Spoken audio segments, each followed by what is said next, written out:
sebelum jualan tahu pekerjaannya apa sih Mbak? Suami ikut kerja pabrik. Pertama kali buka itu udah laku 80 sampai 100 porsi. 100 porsi. Iya. Masya Allah, Mas rame ya Mbak? Alhamdulillah Mas, makanya saya juga kaget gitu. Oh. Orang dulu mikirnya gini, halah cuma jualan tahu aja loh, kan gitu. Terus yaudah semakin kesini kan orang lihat. Ini prinsip hidupnya sendiri gimana sih Mbak? Harus banyak bersyukur, iya. Pantang menyerah. Terus yakin kalau kita usaha itu pasti akan ada hasilnya.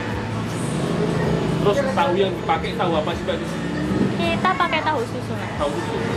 Bedanya tahu susu dengan tahu biasa apa itu? Kalau tahu susu itu teksturnya lebih lembut. Kalau tahu biasa kan keras.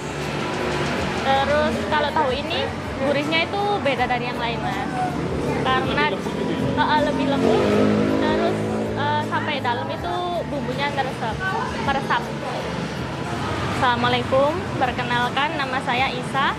Saya owner dari Tahu Petis Crispy Raja Sutra. Udah berapa lama sih Mbak bikin usaha tahu petis crispy? Ini berjalan hampir 2 tahun. 2 tahun ini? Iya, ya inspirasinya itu karena saya melihat di sini kulineran yang belum ada itu apa ya, yang bisa masuk ke semua kalangan. Terus saya kepikiran jualan tahu ini. Dulu waktu pertama kali bikin usaha ini Mbak, itu modal berapa awalnya? Dulu berapa ya Mas? Sekitar 5 jutaan. Karena membuat rombong juga baru semua. Yang bikin mahal itu tadi bikin rombongnya ini ya? Iya. Itu bisa balik berapa lama itu Mbak? 2 minggu udah bisa? Balik modal. Ya. Insya Allah. Lupa sih Mas. Yang pasti cepat ya Mbak ya? Alhamdulillah cepat. Mas, ini yang dipakai tahu apa ini? Ini pakai tahu susu Mas. Tahu susu? Tahu susu. Produknya dari mana ini? Dari Singosari. Dari Singosari sini, Dari daerah Singosari. Malang ya? Daerah Malang, betul. Kalau sehari masih bisa berapa tahu ini Mas? Kalau sehari mungkin ya bisa di kisaran 700 potong lebih lah. 700 lebih? 700 potong lebih. Ya Allah aja ya. Nah, bedanya tahu susu sama tahu yang normal biasa apa itu Mas? Ini kalau tahu susu yang saya jual ini Mas, ini kan memang khusus untuk saya berjualan tahu crispy. Jadi resepnya itu kita yang minta untuk diproduksi di pabriknya. Jadi memang khusus benar-benar dibuat untuk tahu crispy seperti ini. Ini digoreng udah nggak pakai tepung, udah nggak pakai apa? Nggak pakai apa-apa lagi Mas. Udah ada rasanya langsung ya Mas? Udah ada rasanya langsung. Pertama kali buka itu udah laku 80 sampai 100 porsi. 100 porsi? Iya. Masya Allah, Mas rame ya Mbak? Alhamdulillah Mas, makanya saya juga kaget gitu. Oh. Terus belajarnya resepnya dari mana itu Mbak? Nah itu ada saudara yang jual sih. Terus kebetulan di sini kan belum ada yang rasanya seperti ini. Terus saya belajar sama dia, akhirnya bisa membuka usaha ini. Alhamdulillah Mas, pertama jual itu sangat apa ya, orang-orang ini sangat antusias sekali. Berarti pertama kali buka langsung rame? Iya, pertama buka langsung rame, disambut baik sama orang-orang, terus feedbacknya juga baik, orang-orang pada balik, kasih komen yang baik juga.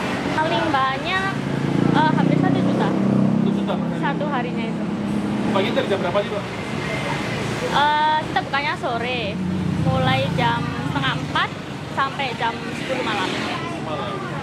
Ini jam 8 aja udah mau habis semua ini Mbak? Tahu terakhir ya? Iya. Tadi udah ambil lagi, ini tinggal dikit. Jadi sisanya ini ya? Iya. Nah, gimana perasaannya Mbak? Pertama kali buka sampai sekarang rame terus? Ya, alhamdulillah Mas, senang pastinya.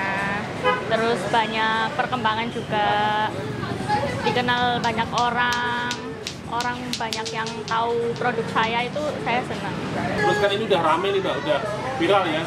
Udah laku, udah rame, terus nah, nanti kalau ada orang yang buka usaha serupa dekat-dekat sini gimana Mbak?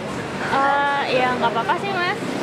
Kalau saya sih nggak terganggu ya, soalnya kan pasti beda.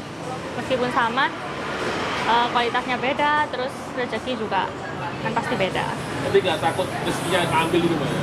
Nggak takut. Juga pertama kali sampai sekarang nyangka nggak bakal serame ini Mbak? Sama sekali nggak nyangka sih. Karena saya dulu mikirnya juga, oh cuma jualan tahu. Maksudnya nggak ada varian lain kayak gitu.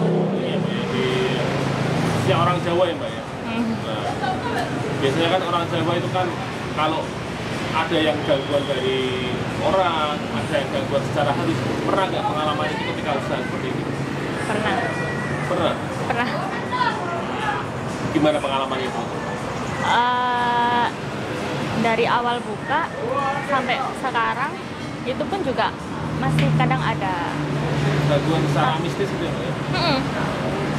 Kayak misalkan saya contohkan kayak tahu sebelum digoreng nggak apa-apa, terus pas digoreng tiba-tiba ada apa itu Mas, kayak kawat gitu. Ada kawat ya itu? Tapi saya menanggapi hal seperti itu yus dipasrahkan aja sama yang di atas, berdoa. Berarti sering ya Mbak ya?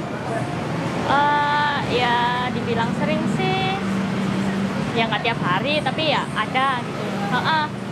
Apa itu nggak salah dari pengolahan tahunya itu Mbak?